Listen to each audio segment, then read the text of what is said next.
ಸ್ನೇಹಿತರೆ, ಕಲ್ಯಾಣಿ ಹಿಡನ್ ವೈಬ್ಸ್ಗೆ ಸ್ವಾಗತ. ನಾನು ನಿಮ್ಮ ಮೋಹನ್ ದಾಸ್ ಮಾಡೋ ನಮಸ್ಕಾರಗಳು. ಇಂದು ಅಧಿಕ ಮಾಸದ ಮಹಾತ್ಮೆಯ 3, 4 ಮತ್ತು 5 ಅಧ್ಯಾಯಗಳನ್ನು ಜೊತೆಯಲ್ಲೇ ಮಾಡ್ತಾ ಇದ್ದೀನಿ. ಯಾಕಂದರೆ ಇದು ಚಿಕ್ಕ ಚಿಕ್ಕ ಅಧ್ಯಾಯಗಳು. ಸೊ ಹಾಗಾಗಿ 3 ಜೊತೆಯಲ್ಲಿ ಹೇಳ್ತಾ ಇದ್ದೀನಿ. ದಯವಿಟ್ಟು ಈ ವಿಡಿಯೋ ವೀಕ್ಷಿಸಿ.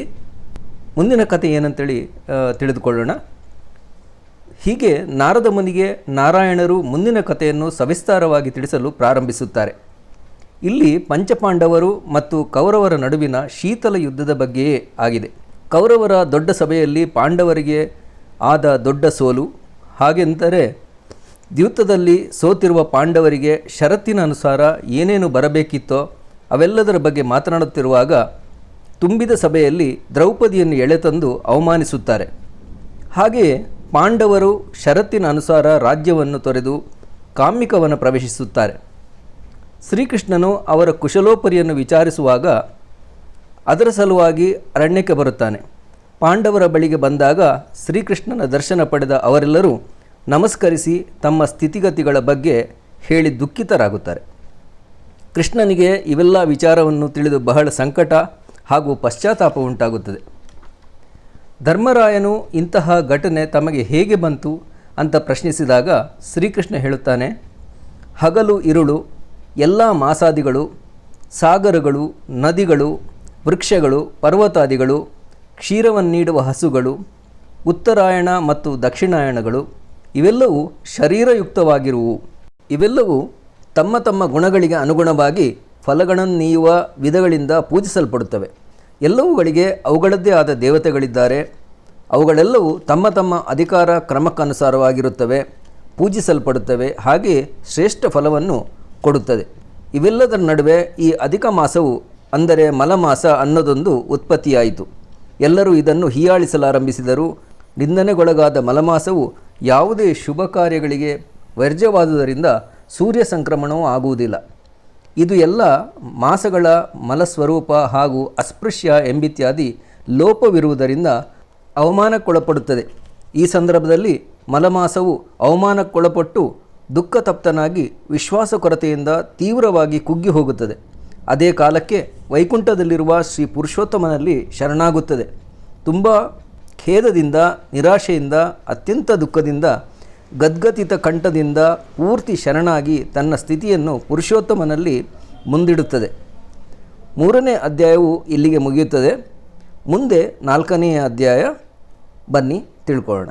4ನೆಯ ಅಧ್ಯಾಯದಲ್ಲಿ ಅಧಿಕ ಮಾಸವು ಪರಮಾತ್ಮನಲ್ಲಿ ಈ ರೀತಿ ಪ್ರಾರ್ಥಿಸತೊಡಗುತ್ತದೆ. ಹೇ ದೇವ, ದಯಾನಿಧೆ, ಎಲ್ಲರೂ ಸೇರಿ ನನ್ನನ್ನು ಶುಭಕಾರ್ಯ ವಂಚಿತರಾಗಿ ಮಾಡುತ್ತಿದ್ದಾರೆ. ನಾನು ನಿಮ್ಮಲ್ಲಿ ಶರಣಾಗತನಾಗಿ ಬಂದಿದ್ದೇನೆ. ನನಗೆ ಯಾರೂ ಅಧಿಪತಿಯೂ ಇಲ್ಲ, ಸರಿಯಾದ ಹೆಸರೂ ಕೂಡ ಇಲ್ಲ ಎಂದು ದುಃಖಿಸತೊಡಗುತ್ತದೆ.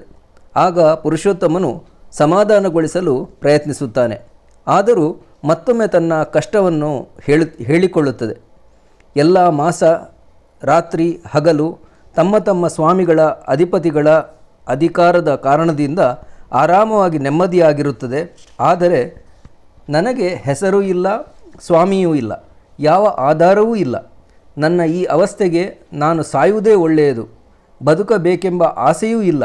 ಹೀಗೆ ಹೇಳಿ ಮಲಮಾಸವು ಪ್ರಜ್ಞೆ ತಪ್ಪಿ ಬೀಳುತ್ತದೆ. ಕೆಳಗೆ ಬಿದ್ದ ಮಲಮಾಸವನ್ನು ನೋಡಿ ಎಲ್ಲರಿಗೂ ಆಶ್ಚರ್ಯವಾಗುತ್ತದೆ. ಇಲ್ಲಿಗೆ ಅಧಿಕ ಮಾಸದ ಮಹಾತ್ಮೆಯ 4ನೆಯ ಅಧ್ಯಾಯವು ಕೊನೆಗೊಳ್ಳುತ್ತದೆ. ಇನ್ನು 5ನೆಯ ಅಧ್ಯಾಯ. ಒಂದೊಮ್ಮೆ ಶ್ರೀಕೃಷ್ಣನು ಅರ್ಜುನನಿಗೆ ಹೇಳುತ್ತಾನೆ ಏನೆಂದರೆ, ವೈಕುಂಠ ಪ್ರವೇಶಿಸಿದ ಮಲಮಾಸವು ತನ್ನ ಎಲ್ಲ ಸಂಕಟವನ್ನು ತಿಳಿಸಿ ಮಹಾವಿಷ್ಣುವಿನ ಪಾದಗಳ ಮೇಲೆ ಬೀಳುತ್ತಾನೆ.